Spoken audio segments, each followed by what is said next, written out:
The couch investing portfolio and the stock market as a whole has had quite a good week. It's up 5.56% compared to the S&P 500, which is up 4%. Now, since the start of this challenge, well, we are underperforming still. The couch investing portfolio is actually up 3.3% right now, while the S&P 500 is up 11.5%. So quite a great year for the stock market. Overall, of course, we still have some positions that are deep in the red.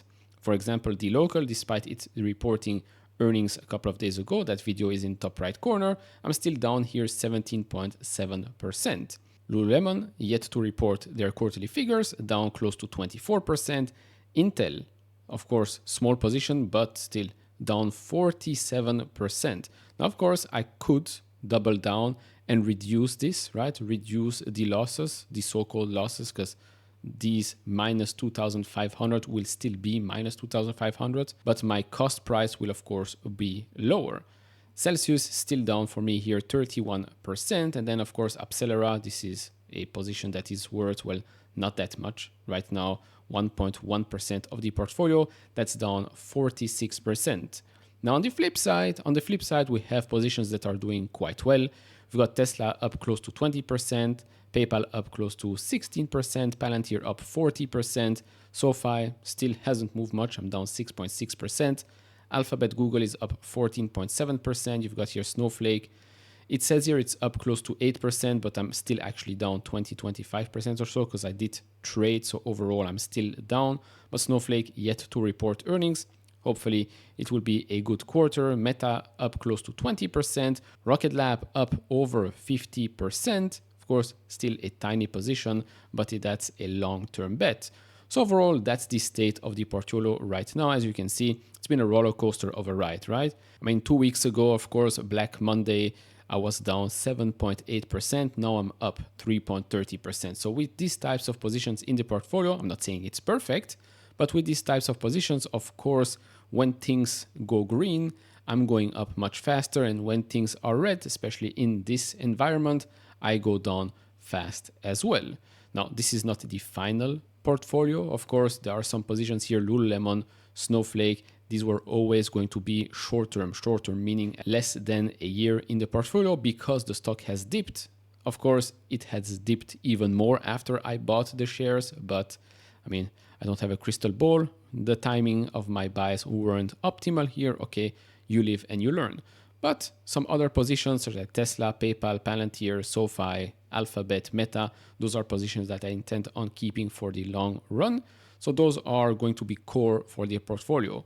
All the rest, if we suddenly make a big profit, Rocket Lab, I'm up 50%, but I have no intentions on selling any shares anytime soon, unless, of course, the stock keeps going up and up and up each and every day by 10, 15, 20% or so. If it turns into a meme stock and suddenly next week it's at $12 or so, maybe I'll take some profits because, well, I'm not that greedy. But overall, right now, I am happy, let's say. Of course, I would have loved if everything was green, but okay, I'm happy with how things turned out right now. First 6 months or so of this challenge, still having a long way to go. Plus, I can trade in and out of positions here like I did with Robinhood with the earnings play, made a quick 10% gain. That's completely fine. Of course, some might say, oh, why not keep Robinhood if you entered at a good price? You're right, maybe I could have kept it. But like I said, it's not that I can keep on adding unlimited cash. I'm not Warren Buffett with a cash reserve of over $200 billion or so. So I'm quite limited with the moves. But of course, in the future, interesting companies can come in, can go out as well. It really depends on the positioning, how much cash we still have, what happens with other positions, etc., etc. For example, the Nvidia earnings play. I could play it depending on how much higher the stock is going. Right now it's at $124. If for some reason it has a couple of red days and we're closer to that $100, I don't think it will happen. But let's say if hypothetically it does happen, then I might want to play that earnings trade again. It might completely backfire, right? Because maybe if Blackwell delays are real and it's going to impact, I don't know, the next 2 quarters or so, then the stock might go down. That's just short-term things. But of course, for an earnings play, short-term is what you're betting on. So you want short-term excitement, short-term positive catalysts. So you have to think about all of that. Usually I don't do earnings plays. Sometimes I do. Sometimes they work out. Most of the times they don't. So that's why we don't do it. Anyways, before continuing, if you enjoy this type of videos, leave it a thumbs up, subscribe. If not, we really appreciate that. Hit all the buttons, like, subscribe. It's free. You can always unsubscribe, unlike later on. Now, let's talk a little bit about macro. Because from a macro perspective, we've talked about, are we going into a recession? Have we been in a recession? We've talked about the SAM rule, I believe, a week or so ago. If you missed that video, it's going to be in the top right corner. Yes, of course, a recession by definition is only after 2 negative GDP readings. Are we in it right now? No, not by definition. But if we look at the numbers that were reported, so Zero Hedge here said on Wednesday, the Bureau of Labor Statistics will downward revise jobs for the April 2023-March 2024 period by up to 1 million. This means that all the beats recorded in the past year will have been misses, and the US job market is in far worse shape than the administration would admit. So you've got here the previous one, the one from October 2022, all the way you can see here till April 2024. Newest job revisions showed job losses late last year, not large gains as reported. This is even coming from Goldman Sachs here, bottom right. We believe the preliminary estimate of the benchmark revision to non-farm payrolls will show a downward revision as large as 600,000 to 1 million. And this is the thing with those numbers. They all have revisions. Economic growth, jobless claims, here in this case, jobs as well. So just because on the day of the release it's a miss or a beat does not mean that these are the final results. I know it's quite strange, right? But that's why focusing a lot on macro, in my eyes, does not make a lot of sense. Yes, we've talked about high interest rates, rate cuts, etc., etc. It's true that it will help. But at the end of the day, you are investing in individual companies. Some companies are doing much better in a high interest rates environment, not a lot. Some others, not at all. Most of the companies will do quite well in a low interest rates environment. Most people will do quite well in a low interest rate environment as well. But as you've seen with these numbers, as we've seen with past numbers as well, focusing just on macro won't help you in the long run, in my opinion. Now, switching up to the, I don't know if it's in the thumbnail or not, but Palantir, the Titan supposed contract, right? You've probably seen the headlines before. Titan, up to $1.5 billion that Palantir could be getting. Well, there's more to that story. We've talked about AI spending as well. We've talked about NVIDIA in previous videos. Just want to show you one thing here. This is CapEx to operating cash flow for Meta, Microsoft, Amazon, Google, and Apple. Most of these big tech companies, every one of those, but Apple, are spending around 40 to 60% of operating cash flows. Why is that? Well, they do not want to be left behind.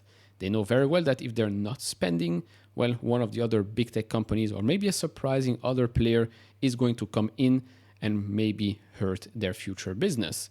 Why is Apple not doing anything? That's a very, very good question. I've previously shown you the AI market size or the projected numbers. It's projected to reach by 2030 $826.7 billion. Mix that with the amount of money that the Department of Defense in the United States spends each and every year, that number could reach over $1 trillion by 2034. Now, as you know, or maybe you might not know, but the total Department of Defense spent on software is less than 1%, but it's America's asymmetric advantage. So you've got here $842 billion, which is the current budget spent, addressable market. You then have military personnel, construction, and others. But you're not spending a lot on software. And of course, Palantir, Software Prime, we've seen that with the first win of a, let's say, small-ish Titan contract, but it must be much bigger. That spend will not stay at 1%. It cannot stay at 1%, especially not in this day and age. So in my opinion, Palantir, Andrew, some others out there as well, will be big winners. Because as you can see here, the budget does go up, and I mean, it is a no-brainer that the Department of Defense is going to spend more and more on software. It's just the right thing to do. Now, we already know right now that Palantir has sent an AI-fueled Titan prototype to the Army. The first Titan was delivered to a base in Washington State just months after Palantir Technologies won a $178 million contract to build prototypes. Now, more recently, there was this that came out. Another contract, or at least proposal, that came out with regards to Titan. Now, in this case, it's more of a request for information. So the original published date was August 15, and the response date is already September 4th, 2024, that is. Now, right now, the requested information, use the following assumption to answer the questions. To the best of your knowledge, please include any additional assumptions or recommendations. Scope of work, production of Titan systems, perform software updates, and provide initial support of systems. The cost between $1 to $1.5 billion. The schedule between fiscal year 26 and fiscal year 31. Performance production of Titan around 94 Titans.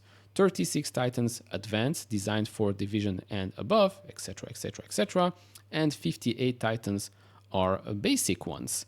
Now, this RFI, or request for information, is for planning purposes only and does not constitute a commitment to issue a contract. There is no set-aside designation, and the RFI does not mention any potential incumbents or current contractors. The RFI indicates the government's intent to produce the Titan systems through a major capability acquisition for the hardware and a software acquisition for the software, with an estimated production quantity of approximately 94 systems, like we've seen, including 36 Titan advanced systems designed for division and above, and 58 Titan basic systems designed for division and below. So it's not a given that Palantir will win this. It's not a given that it's going again for Palantir, Anduril, and the others. No, this is just an RFI, a request for information. Maybe Palantir could win this. Probably it's not going to win all of it because, again, you need the hardware players as well, like we've seen with the prototypes. So although it is quite exciting, we should lower our expectations just a tiny bit. But overall, the long-term game, the software spending is not going to stay at around 1%. The Department of Defense spending is going to go up, and that percent of software is going to go up as well. So more and more billions will be available, will be up for grabs for players like Palantir. And that's quite exciting. Because, of course, we've been talking about the commercial side of things. This is the next video, which will come out on Monday. We've talked about the commercial side of things, ontology, foundry, etc., etc.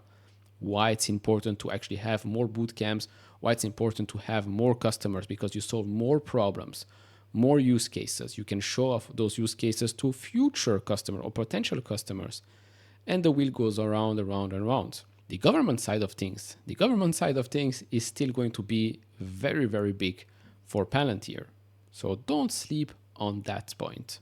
So overall, to conclude this portfolio recap plus some other topics, overall, I am quite happy. I am not that happy with having positions in the red, such as Lululemon, Snowflake, Intel. That's my own mistake. I trusted them way too much, but I'm happy it's not that big of a position in the portfolio. Lululemon, I jumped in way too early, like I kept on saying the same thing again and again, and now I'm just waiting for the next earnings report and we'll see what happens after that. Snowflake is the same story. I'm jumping in too early, right? The stock dipped.